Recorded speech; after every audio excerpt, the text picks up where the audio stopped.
Foi uma pergunta. Se eu discordar levemente do Chad, você não fica bravo comigo? Assim, Eu vou. É isso que a gente quer dissenso.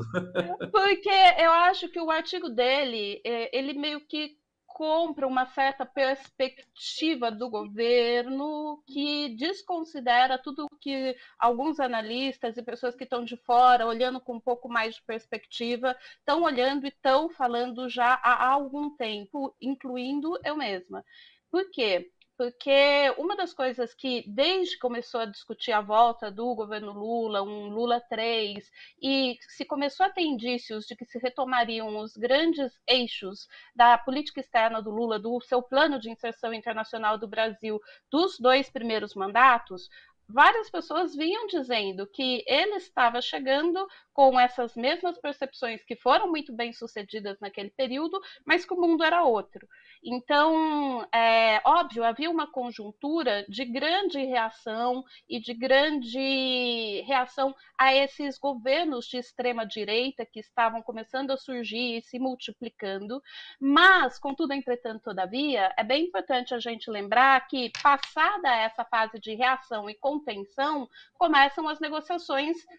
as usual, né, das negociações habituais que a gente vê. E, nesse momento, o que a gente tem que levar em consideração são duas coisas. Primeiro, vou lembrar o meme, né? Crie porcos, crie aves, crie qualquer coisa, mas não crie expectativas. Então, havia muita expectativa sobre qual seria a reação, e o fato do Lula ter conseguido vencer do Bolsonaro havia gerado muita expectativa em algumas pessoas dentro do Brasil sobre como que ele seria recebido, tendo em vista que o Biden se mantinha reticente com relação ao Bolsonaro, mas além de esses dois países, eu nem preciso começar especificamente com a União Europeia, mas os dois países, os dois polos aí de negociação, eles passam por dificuldades internas que são importantes. A gente vê isso em reposicionamentos, reconfigurações dentro de cada um desses lugares, e historicamente a gente vê também esse movimento de resistência e de controle às demandas do próprio Brasil. Isso por um lado, e do governo brasileiro. Por outro lado, eu acho muito, muito importante a gente relembrar que essa ideia de que aumentar as exportações para a União Europeia a partir do acordo Mercosul-União Europeia, ele é interesse e pauta de uma parte da sociedade brasileira, que é a parte muito mais associada à exportação agroindustrial, porque aí a gente está falando daqueles que produzem com determinadas características e tudo mais, e que veem qualquer aumento da sua atividade como um benefício. Mas ele tem sido contestado fortemente por diversos setores da sociedade brasileira. Eu acompanho, por exemplo, um grupo de organizações da sociedade civil de Brasil, na realidade, de países do próprio Mercosul. Então, Brasil, Argentina em especial, Uruguai, Paraguai, mas com especial participação de organizações do Brasil e da Argentina, e existe uma contestação muito grande sobre se o benefício oferido pelo aumento, ele compensa todo o dano e prejuízo social que se vê, porque seria mais uma forma de privatização de lucros de negócios e de compartilhamento público de ônus, com um problema relacionado à exportação de água, problemas de tipos de culturas criadas. Então, essa questão continua. O problema, como vai continuar,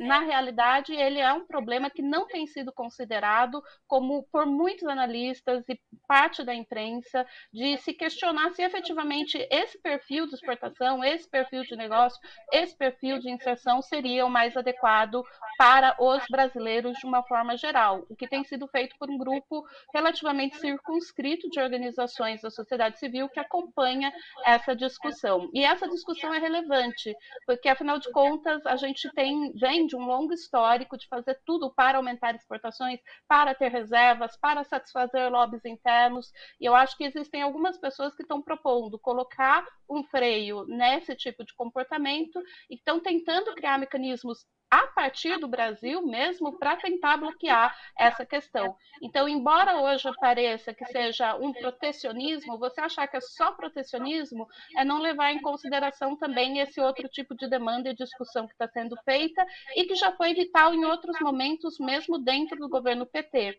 No campo climático, a gente viu o movimento e o resultado dessa ação de pressão de organizações da sociedade civil nas negociações sobre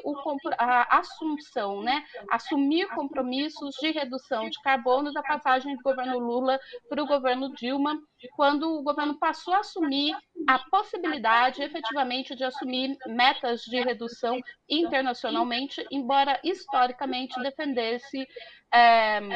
o princípio de responsabilidades comuns, porém diferenciadas, e se negasse a assumir enquanto país em desenvolvimento, porque a responsabilidade de emissão seria dos países desenvolvidos. Essa posição foi considerada contrária ao interesse nacional brasileiro por bastante tempo e, no fim, acabou vencendo porque as organizações da sociedade civil, o movimento ambientalista, socioambientalista, estava pressionando e falando que a gente havia passado essa fase e que agora deveria se repensar modelos, e o novo modelo é que a obrigação é de todo mundo de ter algum tipo de compromisso. É lógico que a gente pode questionar o quanto o Acordo de Paris e tudo foi bem sucedido, mas a questão ver essas questões que eles estão colocando agora, talvez não seja, por um lado, seja não considerar que havia sido gerado muito mais expectativa do que a própria evidência histórica permitiria, de uma forma geral, basear uma possível ação, e, de outro lado, desconsiderar que existem grupos dentro do Brasil também questionando em